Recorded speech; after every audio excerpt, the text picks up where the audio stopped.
ആ ഗോവിന്ദൻ മാഷയുടെ യാത്ര തൃശ്ശൂരിൽ വരികയും ആ സമയത്ത് അന്ന് രാമനിലയത്തിൽ മന്ത്രി രാധാകൃഷ്ണൻ അദ്ദേഹത്തെ ഞാൻ അവിടെ കണ്ടു.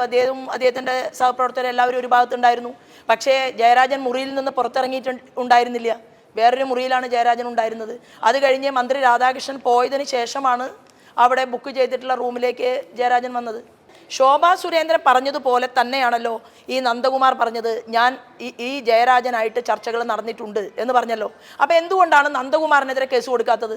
നന്ദകുമാറിൻ്റെ കയ്യിൽ കൃത്യമായിട്ട് വിവിധ ഘട്ടങ്ങളിൽ, ഒരു സമയത്തല്ല, നന്ദകുമാറിൻ്റെ വീട്ടിൽ, നന്ദകുമാറിൻ്റെ അമ്പലത്തിൽ, നന്ദകുമാർ പ്രസിഡൻ്റായിട്ടുള്ള ക്ഷേത്രത്തിൽ, അതുപോലെ തന്നെ നന്ദകുമാറിനോടൊപ്പമുള്ള വിവിധ യാത്രകളിൽ എല്ലാം നന്ദകുമാറിൻ്റെ കയ്യിൽ തെളിവുണ്ടായിരിക്കും. അപ്പം കരിമണൽ കർത്തയുടെയും KC വേണുഗോപാലിൻ്റെയും സ്വന്തം മകൾ വീണയുടെയും പാപക്കറ നിറഞ്ഞ കൈകൾ ശുദ്ധമാക്കാൻ വേണ്ടി സെക്രട്ടേറിയറ്റിൽ നിന്ന് ഏത് ഫയൽ മാറ്റിയിട്ടും കാര്യമില്ല.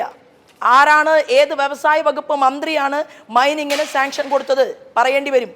ഏത് മുഖ്യമന്ത്രിയാണ് ആ സമയത്ത് കേരളത്തിൽ ഇതിന് നേതൃത്വം കൊടുത്തത്? ഉത്തരം പറയേണ്ടി വരും. നമസ്കാരം. ഇപ്പോൾ രാഷ്ട്രീയ കേരളം ഏറെ കലുഷിതമാണ്. CPM നേതാവായ EP ജയരാജൻ BJPയിലേക്ക് ചേക്കേറാൻ ശ്രമിച്ചതാണ് അതിൻ്റെ പ്രധാന കാരണം. അത് പറഞ്ഞതാകട്ടെ ശോഭാ സുരേന്ദ്രനും ദല്ലാൽ നന്ദകുമാറും ഉൾപ്പെടെയുള്ള ആളുകളാണ്. അതുകൊണ്ട് അതിനെ നിഷേധിക്കാനും കഴിയില്ല. ആദ്യഘട്ടത്തിൽ EP ജയരാജൻ അതിനെ നിഷേധിച്ചെങ്കിലും പിന്നീട് അത് തുറന്ന് സമ്മതിക്കേണ്ടി വന്നു. പ്രകാശ് ജാവ്ദേക്കറുമായി കൂടിക്കാഴ്ച നടത്തിയെന്ന് അദ്ദേഹത്തിന് സമ്മതിക്കേണ്ടി വന്നു. അപ്പോൾ പിണറായി EPയെ തള്ളിക്കൊണ്ട് രംഗത്ത് വരികയും ചെയ്തു. പാപിക്കൊപ്പം ശിവൻ നടന്നാൽ ശിവനും പാപിയാകുമെന്നാണ് അദ്ദേഹം പറഞ്ഞത്. ഇതിന് മറുപടിയുമായി ശോഭാ സുരേന്ദ്രനും എത്തി. അങ്ങനെയെങ്കിൽ പിണറായി വിജയൻ നടക്കുന്നത് മുഴുവൻ പാപികൾക്കൊപ്പമാണ് എന്നാണ് പറഞ്ഞു വെച്ചത്. കരിമണൽ കർത്ത, വിവാദ വ്യവസായിയായ ഫാരിസ് അബൂബക്കർ, സ്വർണ്ണക്കള്ളക്കടത്ത് കേസിലെ കുറ്റവാളികൾ എന്നിവർക്കൊപ്പമാണ് മുഖ്യമന്ത്രി പിണറായി വിജയന്റെ നടപ്പും ഇരിപ്പും ഊണും ഉറക്കവുമെല്ലാം. അപ്പോഴെങ്ങനെയാണ് പിണറായിക്ക് പാപിക്കൊപ്പം ശിവൻ നടന്നാൽ ശിവനും പാപിയാകുമെന്ന് പറയാനാകുന്നത്? മാത്രമല്ല EP മാത്രമല്ല, K സുധാകരൻ ഉൾപ്പെടെ ഇതിലേക്ക് BJPയിലേക്ക് ചേരാൻ എത്തിയിരുന്നുവെന്നും പറയുന്നു ശോഭാ സുരേന്ദ്രൻ. കൂടുതൽ ആരോപണങ്ങൾ ഉന്നയിക്കുന്നുണ്ട്. അവർക്കെതിരെ വന്ന ആരോപണങ്ങളിൽ കൃത്യമായ മറുപടിയുമായി എത്തിയതാണ് ശോഭാ സുരേന്ദ്രൻ. ശോഭാ സുരേന്ദ്രന്റെ ആ വാക്കുകളിലേക്ക്: നിലവാരമില്ലാത്തവനും ഫ്രോഡുമാണ് നന്ദകുമാർ എന്ന് മുഖ്യമന്ത്രി പിണറായി പറഞ്ഞു. എന്നാൽ ഗോവിന്ദൻ മാഷ് പറയുന്നത് നന്ദകുമാർ ഫ്രോഡാണെന്ന്. നിലവാരമില്ലാത്തവനും ഫ്രോഡുമാണ് നന്ദകുമാർ എന്ന് പിണറായി വിജയനും ഗോവിന്ദൻ മാഷും പറഞ്ഞതിന് ശേഷവും EP ജയരാജൻ നന്ദകുമാറിനെതിരെ കേസ് കൊടുക്കാൻ തയ്യാറാകുന്നില്ല. അപ്പം എന്തുകൊണ്ടാണ് ശോഭാ സുരേന്ദ്രനെതിരെ കേസ് കൊടുക്കും എന്ന് പറഞ്ഞ EP ജയരാജൻ നന്ദകുമാറിനെതിരെ കേസ് കൊടുക്കാൻ തയ്യാറാകാത്തത് എന്ന് പൊതുസമൂഹത്തിന് സംശയമുണ്ട്. മുഖ്യമന്ത്രി പറയുകയാണ്, പാപിയുടെ കൂടെ ശിവൻ നടന്നാൽ ശിവനും പാപിയാകും എന്നാണ് പറഞ്ഞത്. കേരളത്തിലെ ഏത് പാപിയുടെ കൈയാണ് കേരളത്തിൻ്റെ മുഖ്യമന്ത്രി പിണറായി വിജയൻ പിടിക്കാത്തത്? കരിമണൽ കർത്ത എന്ന് പറയുന്ന പാപിയുടെ കൈ പിടിച്ചില്ലേ? സ്വർണ്ണക്കടത്തിന് നേതൃത്വം കൊടുക്കുന്ന ക്രിമിനലുകളുടെ കൈ പിടിച്ചില്ലേ? VS അച്യുതാനന്ദൻ വെറുക്കപ്പെട്ടവനെന്ന് വിളിച്ച ഫാരിസ് അബൂബക്കറിന്റെ കൈ പിടിച്ചില്ലേ കേരളത്തിന്റെ മുഖ്യമന്ത്രി? അപ്പൊ കേരളത്തിന്റെ മുഖ്യമന്ത്രി സർവത്ര പാപികളുടെയും കൈ പിടിച്ച് സ്വന്തം കുടുംബാധിപത്യത്തിനു വേണ്ടി പ്രസ്ഥാനത്തെ മാറ്റിമറിച്ചതിനു ശേഷം കേരളത്തിലെ ജനങ്ങളെ പൗരബോധം പഠിപ്പിക്കരുത് എന്ന് പറയാൻ ഈ അവസരത്തെ ഞാൻ ഉപയോഗപ്പെടുത്തുകയാണ്.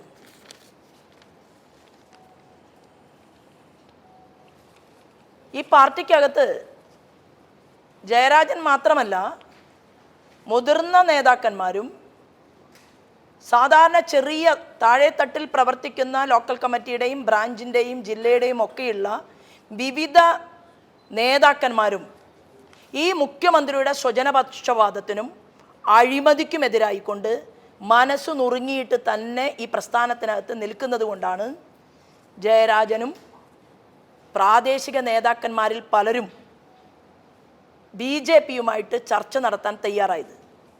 എന്നാൽ ഈ തലയെടുപ്പുള്ള ജയരാജനെ തന്നെ അതിശക്തമായി ഭീഷണിപ്പെടുത്താനും ഭയപ്പെടുത്താനും സാധിക്കുന്ന ഈ പിണറായി വിജയൻ ഉള്ളപ്പോൾ സാധാരണക്കാരായിട്ടുള്ള പ്രവർത്തകർക്ക് അവരെ കൊട്ടേഷൻ കൊടുത്ത് ഇല്ലാതാക്കുമെന്നുള്ള ഭയപ്പാട് കൊണ്ട് തന്നെയാണ് ശ്വാസം മുട്ടി ഈ പ്രസ്ഥാനത്തിനകത്ത് അങ്ങനെയുള്ള ആളുകൾ ഇപ്പോഴും കഴിഞ്ഞുകൂടി പോകുന്നത്.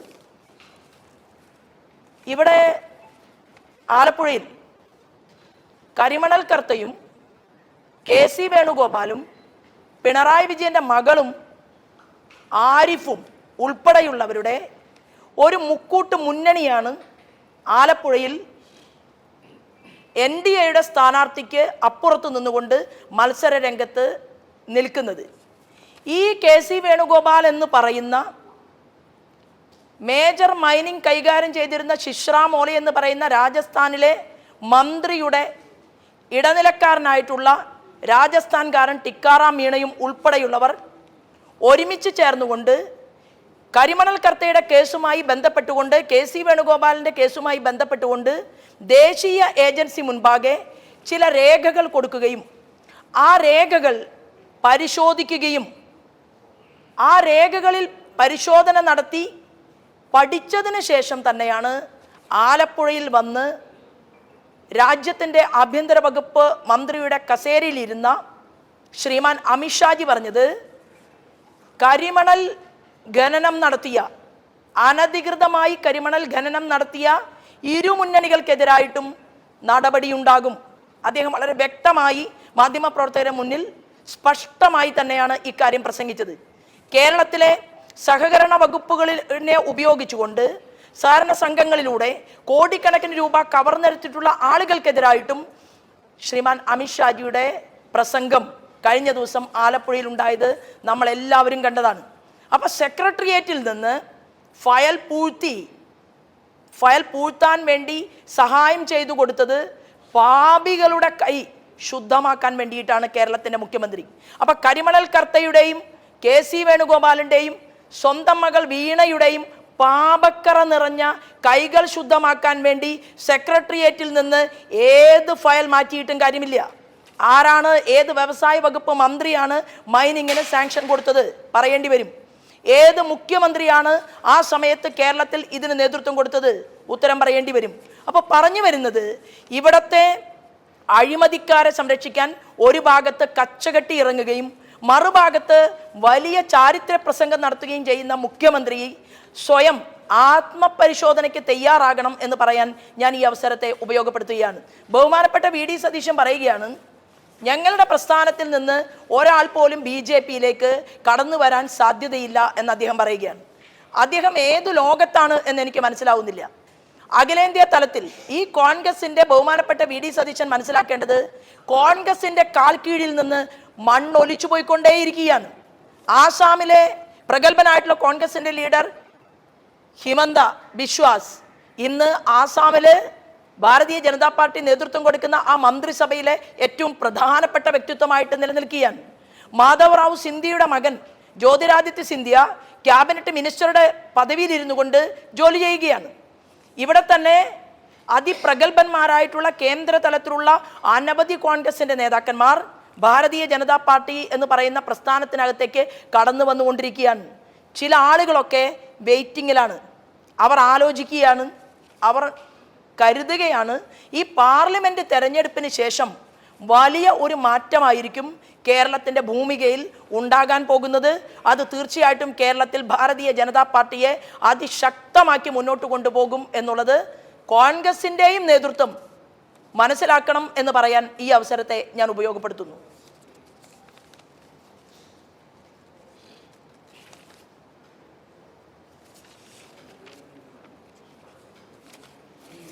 ജയരാജനുമായിട്ടുള്ള കൂടിക്കാഴ്ചയുടെ കാര്യത്തിൽ ജയരാജൻ പറയുന്നത് ശോഭയെ 5 മീറ്റർ അകലത്തിൽ ശോഭാ സുരേന്ദ്രൻ പറയുന്നത് EP ജയരാജനുമായിട്ട് ദല്ലാൽ നന്ദകുമാറിനെ, ദല്ലാൽ എന്ന വാക്ക് പറയില്ലെന്നാണ് കഴിഞ്ഞ ദിവസം പറഞ്ഞത്, പക്ഷെ അതറിയാതെ നാവിൽ വരികയാണ്.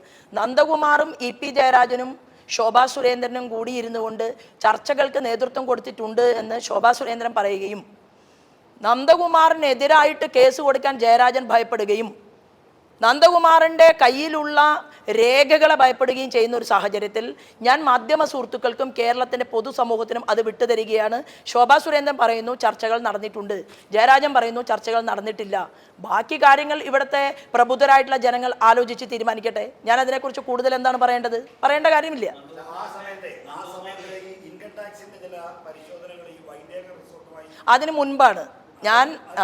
അതിനു മുൻപാണ് അതായത് ഞാൻ മെമ്പർഷിപ്പ് ഡ്രൈവിൻ്റെ കൺവീനറായിട്ട് പ്രവർത്തിച്ചു കൊണ്ടിരിക്കുന്ന സമയത്താണ് ഈ സാഹചര്യം ഉണ്ടാകുന്നത്. അതിനൊക്കെ ശേഷം ഒരു 3-4 മാസത്തിന് ശേഷമാണ് വൈദേഹത്തിൻ്റെ വിഷയവുമായി ബന്ധപ്പെട്ടുകൊണ്ടുള്ള ചർച്ചകളും കാര്യങ്ങളും എല്ലാം നടക്കുന്നത്.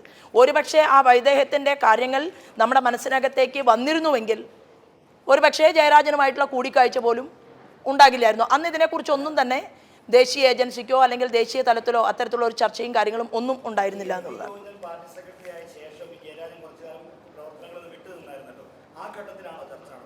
അല്ല, ഞാൻ കറക്റ്റായിട്ട് ഡേറ്റ് പറഞ്ഞല്ലോ. ഞാൻ ഇന്നലെയും പറഞ്ഞു ഞാൻ ഇന്ന ഡേറ്റിലാണ് പോയത്, ഡൽഹിയിൽ പോകുന്നു, അത് പോകാൻ വേണ്ടി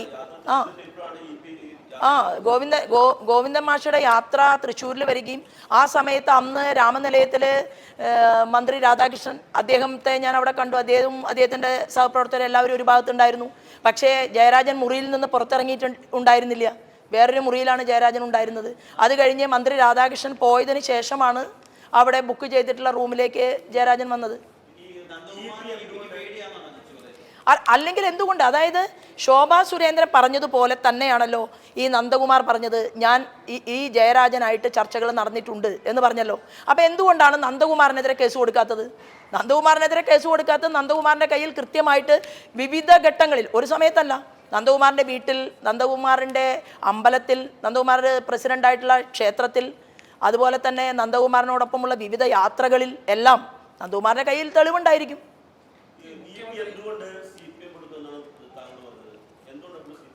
അല്ല, നോക്കൂ, ഈ പ്രസ്ഥാനം എന്ന് പറയുന്നത് ഭീഷണിയുടെയും അതുപോലെ തന്നെ കൊട്ടേഷൻ്റെയും വരെ തലപ്പത്തിരിക്കുന്ന ഒരു പ്രസ്ഥാനത്തിൽ നിന്ന് ഒരു വ്യക്തി കടന്നു വന്ന് പ്രാപ്തനായിട്ടുള്ള, അല്ലെങ്കിൽ കണ്ണൂർ മാത്രമല്ല കേരളത്തിൽ വലിയ തലപ്പൊക്കത്തോടുകൂടി എത്രയോ വർഷം പ്രസ്ഥാനത്തിനകത്ത് പ്രവർത്തിച്ച ഒരു വ്യക്തി, ആ വ്യക്തിയുടെ വാക്ക് മാറണമെങ്കിൽ അതിനനുസരിച്ചിട്ടുള്ള കാര്യങ്ങൾ, ഭീഷണികൾ ഉണ്ടായിരിക്കാമെന്ന് ഞാൻ പറയുകയാണ്. അല്ലാതെ ഞങ്ങൾ ഡൽഹിയിലെ ചർച്ചകൾക്ക് ശേഷം ഒരിക്കൽ പോലും ഞാൻ അദ്ദേഹത്തെ കണ്ടിട്ടില്ല.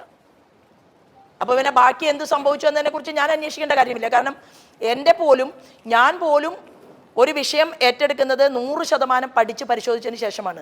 അങ്ങനെ ഏറ്റെടുക്കുന്ന ഒരു വിഷയത്തിൽ അത് പരിപൂർണതയിൽ എത്തിയില്ല എങ്കിൽ തീർച്ചയായിട്ടും പിന്നീട് അതിനെക്കുറിച്ച് നമ്മൾ ചിന്തിക്കേണ്ട ആവശ്യമില്ല.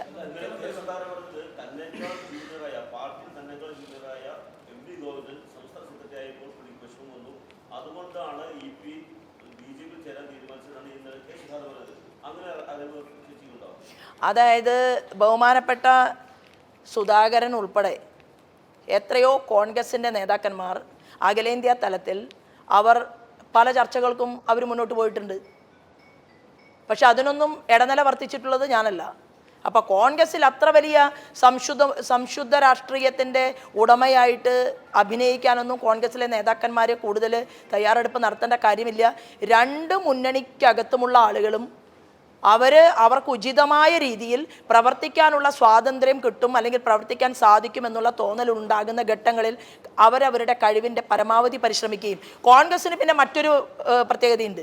കോൺഗ്രസ്സിൽ നിന്ന് ഒരാൾ BJPയിലേക്ക് വരുന്നു എന്ന് കാണുന്ന സമയത്ത് KC വേണുഗോപാലിന് അവർ പോയിക്കോട്ടെ എന്നുള്ള താല്പര്യമുണ്ടെങ്കിലും അതിലെ തലമുതിർന്ന ചില നേതാക്കന്മാരൊക്കെ ഇപ്പോൾ ഖർഗേജിയൊക്കെ വന്നതിന് ശേഷം അവരൊക്കെ ഒരുമിച്ച് കൂടിയിരുന്നു കൊണ്ട് അതിൽ ഒരുപക്ഷെ ഗുലാം നബി ഉൾപ്പെടെയുള്ള ആളുകൾ, അവരുടെ സീനിയർ ആയിട്ടുള്ള കമൽനാഥ് പോലെയുള്ള ആളുകളൊക്കെ ചേർന്നിരുന്നു കൊണ്ട് പല ആളുകളെയും പുറത്തേക്ക് പറഞ്ഞയക്കാതിരിക്കാൻ വേണ്ടിയിട്ട് കേരളത്തിലും അതിനുള്ള അശ്രാന്ത പരിശ്രമമൊക്കെ അവരുടെ ഒരു ടീമിൻ്റെ ഭാഗത്ത് നിന്ന് ഉണ്ടായിട്ടുണ്ട് എന്നെനിക്ക് വ്യക്തമായിട്ടുണ്ട്. അപ്പോൾ അത് കോൺഗ്രസ്സിന് കാര്യങ്ങൾ മനസ്സിലാകാൻ പോകുന്നതേ ഉള്ളൂ. അവർക്കിപ്പം അവരറിഞ്ഞിട്ടാണോ? ഇപ്പം കേരളത്തിൽ നിന്ന് ബഹുമാനപ്പെട്ട പത്മജ നമ്മുടെ പ്രസ്ഥാനത്തിനകത്തേക്ക് വന്നില്ലേ? ജോയിൻ ചെയ്യുന്നതിൻ്റെ എത്രയോ ദിവസം മുമ്പ് ഞങ്ങൾക്കറിയും. പക്ഷേ കേരളത്തിലെ മാധ്യമ സുഹൃത്തുക്കൾക്കോ അല്ലെങ്കിൽ പൊതുസമൂഹത്തിനോ അത് അത്ഭുതമായിരുന്നല്ലോ. മുൻ മുഖ്യമന്ത്രിയുടെ മകൾ വരുന്നു. കാരണം നിലനിൽക്കാനുള്ള ഒരിടം, അത് കൊടുക്കാൻ ആവശ്യമായിട്ടുള്ള സംവിധാനങ്ങൾ ഒരുക്കാൻ കഴിഞ്ഞിട്ടും കഴിവുണ്ടായിട്ടും അതിനൊരു പ്രതലമുണ്ടായിട്ടും വെച്ചു പൊറപ്പിക്കില്ല എന്നുള്ള രീതിയിൽ കഴിവും പ്രാപ്തിയുമുള്ള കോൺഗ്രസിലെ നേതാക്കന്മാരുടെ പരിണിതപ്രജ്ഞതയെ ചോദ്യം ചെയ്തുകൊണ്ട് മുന്നോട്ട് പോകുമ്പോൾ ഈ പ്രസ്ഥാനം തകർച്ചയുടെ വക്കീലാണ്. അത് ദേശീയ തലത്തിൽ തകർന്നു കഴിഞ്ഞു. കേരളത്തിനും അവർക്ക് ഒരിക്കലും തിരിച്ചു വരാൻ വയ്യാത്ത രീതിയിൽ സാഹചര്യം ഉണ്ടാകുന്നു. ഭാരതീയ ജനതാ പാർട്ടി മുന്നേറുന്നു എന്നുള്ളതാണ്. അത് പല പ്രദേശങ്ങളിലും ആ മുന്നേറ്റമുണ്ട്. അത് പാർലമെൻറ്റ് തെരഞ്ഞെടുപ്പ് കഴിയുമ്പോൾ തീർച്ചയായിട്ടും അതിൻ്റെ റിസൾട്ട് ഉണ്ടാകും എന്ന് ജനങ്ങൾക്ക് ബോധ്യമുണ്ട്. ആ ബോധ്യത്തിൻ്റെ അടിസ്ഥാനത്തിൽ തന്നെയാണ് ജനങ്ങൾ മുന്നോട്ട് പോകുന്നത്.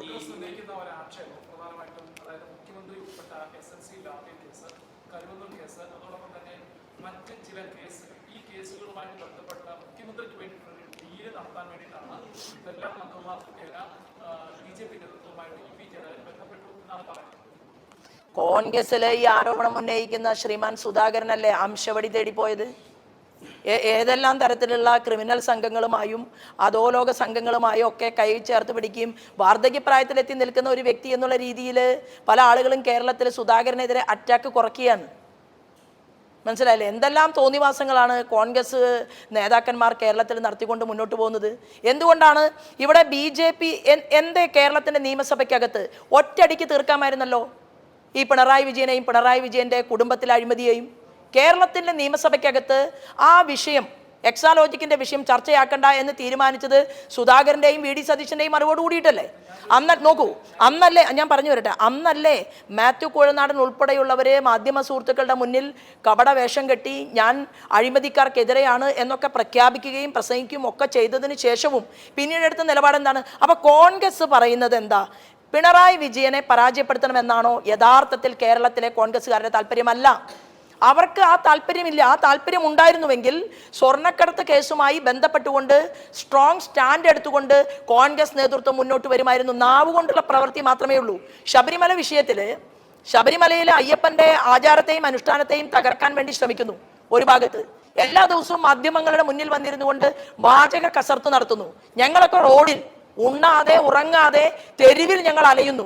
10-11 ദിവസം ഭക്ഷണം കഴിക്കാതെ സെക്രട്ടേറിയറ്റിന് മുന്നിൽ നിരാഹാരം കിടക്കുന്നു. 30-35 കേസുകളിൽ പെടുന്നു. ഒരു പെറ്റി കേസിൽ പോലും പ്രതിയല്ലാത്ത കോൺഗ്രസ്സുകാർ ഇങ്ങനെ അഴിമതിക്കെതിരാണ് ഞങ്ങൾ ഇവിടെ സർവസ്വം ചെയ്യുന്നുണ്ട് എന്ന് പറഞ്ഞ് വീമ്പിളക്കുകയല്ലാതെ എന്താണ് കോൺഗ്രസിൻ്റെ അഖിലേന്ത്യാ നേതൃത്വം ഇവിടെ ഈ മുഖ്യമന്ത്രിക്കെതിരെ ചെയ്യുന്നത്? ഏതെങ്കിലും ഒരു നിലപാട് അവരെടുത്തിട്ടുണ്ടോ? എടുത്തിട്ടുണ്ടായിരുന്നുവെങ്കിൽ രാഹുൽ ഗാന്ധിയോടൊപ്പം ചേർന്നിരിക്കുന്ന സീതാറാം യെച്ചൂരിയുമായിട്ട് ഇവിടെ രാഹുൽ ഗാന്ധി സംസാരിക്കില്ലേ? ഈ പോക്ക് കേരളത്തിൽ പോയാൽ പറ്റില്ല. കേരളത്തിൻ്റെ മുഖ്യമന്ത്രി പോകുന്നത് കേരളത്തെ അപകടകരമായ ഒരു സാഹചര്യത്തിലേക്ക് കൊണ്ടുപോവുകയാണ്. അതിനെതിരെ ശക്തമായിട്ട് നമ്മൾ പ്രതികരിക്കണമെന്ന് പറയാൻ കോൺഗ്രസിൻ്റെ രാഹുൽ ഗാന്ധിക്ക് ബാധ്യതയില്ലേ? അപ്പോൾ അതെങ്ങനെ സാധിക്കും? കാരണം CPIയുടെ രാജയും CPIMൻ്റെ സീതാറാം യെച്ചൂരിയും രാഹുൽ ഗാന്ധിയും ഒന്നല്ലേ? നിങ്ങൾ മാധ്യമ സുഹൃത്തുക്കൾ പോലും വിശ്വസിക്കുന്നില്ലല്ലോ. അവർ രണ്ടായി നിൽക്കുന്നു, രണ്ടായി കാണിക്കുന്നു എന്ന് മാത്രമേ ഉള്ളൂ. ഇന്ത്യ മുന്നണിയുടെ ആളുകളാണ്. രാജസ്ഥാനിൽ മാർക്സിസ്റ്റ് പാർട്ടിക്ക് അപ്രമാദിത്വം കൊടുക്കാൻ, ഒന്നുമല്ലാതായി പോയ പാർട്ടിക്ക് അപ്രമാദിത്വം കൊടുക്കാൻ KC വേണുഗോപാലല്ലേ പരിശ്രമിച്ചത്? KC വേണുഗോപാൽ ഒപ്പിട്ടിട്ടല്ലേ ഫയൽ നീക്കിയത്? അപ്പോൾ മാർക്സിസ്റ്റ് പാർട്ടിയും കോൺഗ്രസും ഇവിടെ മാത്രമാണ് രണ്ടായി നിൽക്കുന്നത്. അഖിലേന്ത്യാ തലത്തിൽ അവർ ഒന്നായി നിൽക്കുകയാണ്. വരാൻ പോകുന്ന അസംബ്ലി തെരഞ്ഞെടുപ്പിലെ ഇവിടെ നടക്കാൻ പോകുന്ന രാഷ്ട്രീയത്തിൻ്റെ ആ തെരഞ്ഞെടുപ്പിൻ്റെ ഗോതയിൽ ഒരു ഭാഗത്ത് NDA ഉണ്ടാകും, മറുഭാഗത്ത് പിണറായി വിജയനും VD സതീശനും സുധാകരനും ഒരുമിച്ച് കൈപ്പത്തി അരിവാൾ ചുറ്റിക നക്ഷത്രത്തിൽ മത്സരിക്കുന്നത് കാണാനുള്ള ഒരു ഭാഗ്യം ഉണ്ടാകും.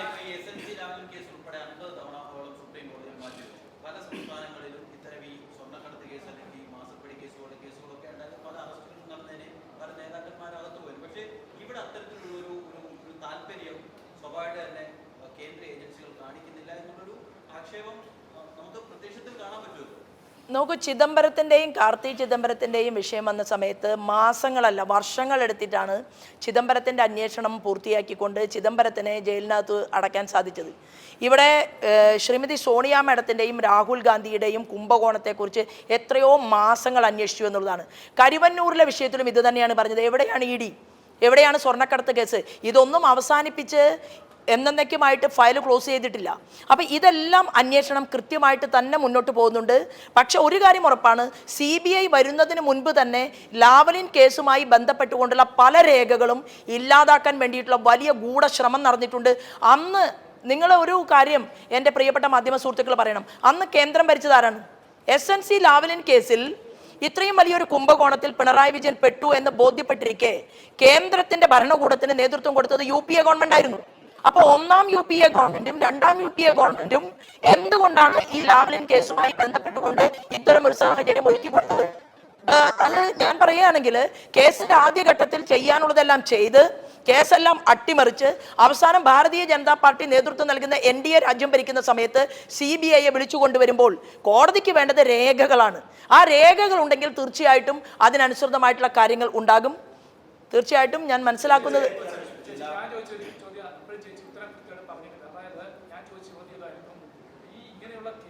അത് കോൺഗ്രസും മാർക്സിസ്റ്റ് പാർട്ടിയും തമ്മിലുള്ള അവിശുദ്ധ സഖ്യത്തെ മറച്ചു വെക്കാൻ വേണ്ടി ഭാരതീയ ജനതാ പാർട്ടിയുടെ തലയിലേക്ക് ഇടുന്ന ഒരു പോയിന്റ് മാത്രമാണ് എന്നാണ് ഞാൻ സൂചിപ്പിച്ചത്. അല്ല, ഇ പി ജയരാജൻ പ്രസ്ഥാനത്തിൽ നിന്ന് മാറിയിട്ട് ഭാരതീയ ജനതാ പാർട്ടിയിലേക്ക് ചേരാൻ തീരുമാനിക്കുന്നത് എന്തിൻ്റെ അടിസ്ഥാനത്തിലാണ് എന്നൊന്നും നമുക്ക് ചോദ്യം ചെയ്യേണ്ട കാര്യമില്ല. ഉണ്ടോ?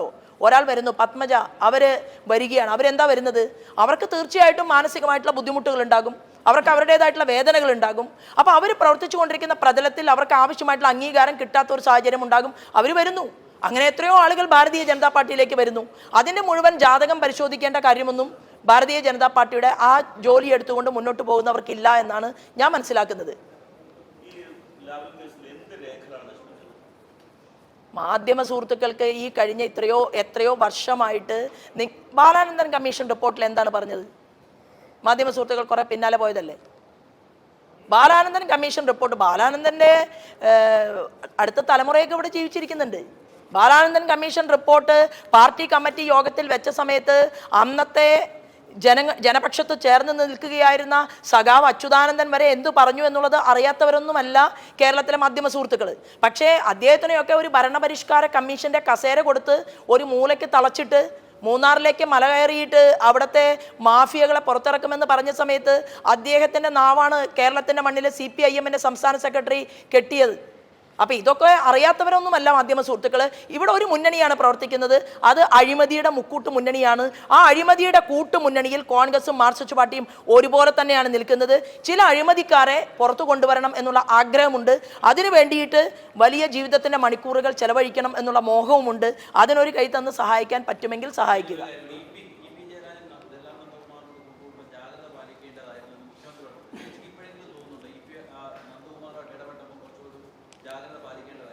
അല്ല, ഞാൻ ഇപ്പോൾ എന്നെ സംബന്ധിച്ച് ഏതൊരു വലിയ ലീഡറെയുമായിട്ട് ചർച്ച നടത്താൻ പോകുമ്പോൾ അദ്ദേഹത്തിൻ്റെ പേന പിടിക്കുന്ന ആരാണ്, അദ്ദേഹത്തിൻ്റെ പെട്ടി പിടിക്കുന്ന ആരാണെന്ന് ഇതൊന്നും നോക്കേണ്ട കാര്യം എനിക്കില്ല. എന്നെ സംബന്ധിച്ച് എൻ്റെ പ്രസ്ഥാനത്തിലേക്ക് കൂടുതൽ ആളുകളെ കൊണ്ടുവന്ന് പ്രസ്ഥാനത്തിൻ്റെ പ്രതലം വർദ്ധിപ്പിക്കുക, കേരളത്തിൽ ഭരണകൂടത്തിന് നേതൃത്വം കൊടുക്കാൻ ഭാരതീയ ജനതാ പാർട്ടിയുടെ നേതൃത്വത്തിലുള്ള NDA വരിക, ഇത് മാത്രമേ ഉള്ളൂ. ഈ ജാഗ്രത പാലിക്കണം എന്ന് പറയുന്ന പിണറായി വിജയന് ജാഗ്രത ഉണ്ടായിരുന്നുവെങ്കിൽ നമ്മുടെ കാസർഗോഡിൽ കിന്നാനൂർ എന്ന് പറയുന്ന ഒരു സ്ഥലമുണ്ട്. ആ സ്ഥലത്താണ് കേരളത്തിൽ ആദ്യമായിട്ട് വലിയ രീതിയിൽ ബോക്സൈറ്റ് ഖനനം ചെയ്തത്. പണ്ട് EM ശങ്കരൻ നമ്പൂതിരിപ്പാട് അദ്ദേഹം ആദ്യമായിട്ട് ഒരു മന്ത്രിസഭയ്ക്ക് നേതൃത്വം കൊടുത്ത സമയത്താണ് ഇവിടെ ഒരു പൊതുമേഖലാ സ്ഥാപനം സ്വാതന്ത്ര്യ സമര സേനാനികൾ ചേർന്ന് കണ്ണൂർ മാങ്ങാട്ടുപറമ്പിൽ ഉണ്ടാക്കിയിട്ടുള്ള ഇതുപോലെയുള്ള ഒരു ക്ലേയുടെ ഒരു പൊതുമേഖലാ സ്ഥാപനം ഉണ്ടായിരുന്നു. ആ പൊതുമേഖലാ സ്ഥാപനത്തെ പഠിച്ചതിന് ശേഷം അന്ന് EMS പറഞ്ഞു, ഈ പൊതുമേഖലാ സ്ഥാപനം പോലെ തന്നെ ആയിരിക്കണം കാസർഗോഡിലെ കരിന്തളത്തെ കിന്നാനൂരിലെ ഈ ബോക്സൈറ്റ് കമ്പനിയും എന്ന് പറഞ്ഞൊരു പൊതുമേഖലാ സ്ഥാപനമാക്കി കൊടുത്ത് ആ പൊതുമേഖലാ സ്ഥാപനത്തിൽ ഗോവ തുറമുഖം വഴി ഒരു സിക്കീന്ദ്രർ എന്ന് പറയുന്ന ഒരു കമ്പനി മുതലാളിക്ക് ഗോവ തുറമുഖം വഴി ചൈനയിലേക്ക് ബോക്സൈറ്റ് കടത്തി. അവസാനം അവിടുത്തെ മാർക്സിസ്റ്റ് പാർട്ടിയുടെ യൂണിയൻ നേതാക്കന്മാർ രംഗത്ത് വരികയും ആ കമ്പനി പൂട്ടിക്കെട്ടുകയും ചെയ്തത് നമ്മൾ കണ്ടതാണ്. അപ്പം കാസർഗോഡിലെ പൊതുമേഖലാ സ്ഥാപനം അന്ന് അവിടെ നിലനിന്നിരുന്നുവെങ്കിൽ മലബാർ സിമെന്റ്സിലേക്ക് അവർക്ക് ആവശ്യമായിട്ടുള്ള ചില കാര്യങ്ങൾ അവിടെ നിന്ന് കൊടുക്കാൻ സാധിക്കുമായിരുന്നു. അപ്പോൾ ആ ബോക്സൈറ്റ് കമ്പനിയും അത് അവിടെ പൂട്ടിക്കെട്ടി മലബാർ സിമെന്റ്സിന് വില വർദ്ധിപ്പിച്ചു. മലബാർ സിമെന്റ്സിന് ആവശ്യമായിട്ടുള്ള വസ്തു പുറത്തുനിന്ന് കൂടുതൽ വിലയ്ക്ക് ഇറക്കി. ആ രണ്ട് കമ്പനിയുടെ കഥ അത് കഴിച്ചു. അത് കഴിഞ്ഞ് മലബാർ സിമെന്റ്സിലെ അഴിമതിയെക്കുറിച്ച് ശശീന്ദ്രൻ പറഞ്ഞപ്പോൾ ശശീന്ദ്രനെയും മക്കളെയും കൊന്ന് കെട്ടിത്തൂക്കുന്ന സാഹചര്യമുണ്ടായി. VM സുധീരനും ശോഭാ സുരേന്ദ്രനും അതുപോലെ അന്നത്തെ മുഖ്യമന്ത്രി VS അച്യുതാനന്ദനും ഉൾപ്പെടെ അദ്ദേഹത്തിന് ഞങ്ങൾ നിവേദനം കൊടുക്കുന്നു, ഞങ്ങൾ സെക്രട്ടേറിയറ്റിന് മുന്നിൽ സമരം നടത്തുന്നു. ഇതൊക്കെ മാധ്യമ സുഹൃത്തുക്കൾക്ക് ഓർമ്മയുള്ള കാര്യമാണ്. ഇന്ന് ആ കണ്ണൂരിലെ മാങ്ങാട്ടുപറമ്പ് മലബാർ ഇന്നൊവേഷൻ സെന്ററിന് മുഖ്യമന്ത്രിയുടെ മരുമകൻ എങ്ങനെ കൊടുത്തു? അന്വേഷിക്കണ്ടേ? അപ്പോൾ ഇവിടുത്തെ ചില പൊതുമേഖലാ സ്ഥാപനങ്ങളെ കൃത്യമായി തകർക്കാനും അഴിമതി നടത്താനും ഒക്കെ മുന്നോട്ട് വരുമ്പോൾ അന്ന് തന്നെയാണ് എളമരം കരീമിൻ്റെ നേതൃത്വത്തിൽ വലിയ ഇരുമ്പയിര് ഖനനത്തെ കുറിച്ചിട്ട് ചക്കിട്ടപ്പാറയിൽ അവർ ചിന്തിച്ചതും അതിനുവേണ്ടി മുന്നോട്ട് പോയതും. അന്ന് വിജിലൻസ് അന്വേഷണം നടത്തി, 1.5 കോടി രൂപ കാറിൽ നിന്ന് കണ്ടുപിടിച്ചു. ആ വിജിലൻസ് അന്വേഷണം നടത്തിയ സ്ത്രീയെ വേറൊരു പോസ്റ്റിലേക്ക് മാറ്റി, അവർക്ക് താല്പര്യമുള്ള ഒരാളെ കൊണ്ടുവന്നു. ഏത് അഴിമതി കേസാണ്, കോടികളുടെ അഴിമതി കേസാണ് കേരളത്തിൻ്റെ ഭൂമികയിൽ തെളിഞ്ഞിട്ടുള്ളത്? എന്താ തെളിയാത്തത്? 5 വർഷം നിങ്ങൾ, 5 വർഷം ഞങ്ങൾ. അപ്പോൾ ഈ അഴിമതിയുടെ മുന്നണി, ആ മുന്നണിക്ക് ഇനി അധികകാലം മുന്നോട്ട് പോകാൻ സാധിക്കില്ലെന്നും ഞങ്ങളിൽ ചിലർ വിജയിച്ച് കേന്ദ്രത്തിൽ പോയി കഴിഞ്ഞാൽ തീർച്ചയായിട്ടും ഇവർ പലരും അഴിയെണ്ണേണ്ടി വരും എന്നുള്ള കാര്യത്തിൽ തർക്കമില്ല. ഒപ്പിടാൻ ഒരു പേന കിട്ടാൻ വേണ്ടി ആലപ്പുഴ പാർലമെൻറ്റ് മണ്ഡലത്തിലെ ജനങ്ങളുടെ മുന്നിൽ ഞാൻ അപേക്ഷിച്ചിട്ടുണ്ട്. തീർച്ചയായിട്ടും ആ അപേക്ഷ ആലപ്പുഴ പാർലമെൻറ്റ് മണ്ഡലത്തിലെ ജനങ്ങൾ സ്വീകരിക്കുമെന്നും അവരുടെ പൂർണ്ണസമയ ജോലിക്കാരിയായിട്ട് എന്നെ സെലക്ട് ചെയ്യുമ്പോൾ എനിക്ക് ഈ ദേശീയ ഏജൻസികളുടെ അരികിലേക്ക് പോകാൻ വളരെ പെട്ടെന്ന് സാധിക്കും എന്നുള്ളൊരു വിശ്വാസത്തിലാണ് ഞാൻ നിൽക്കുന്നത്.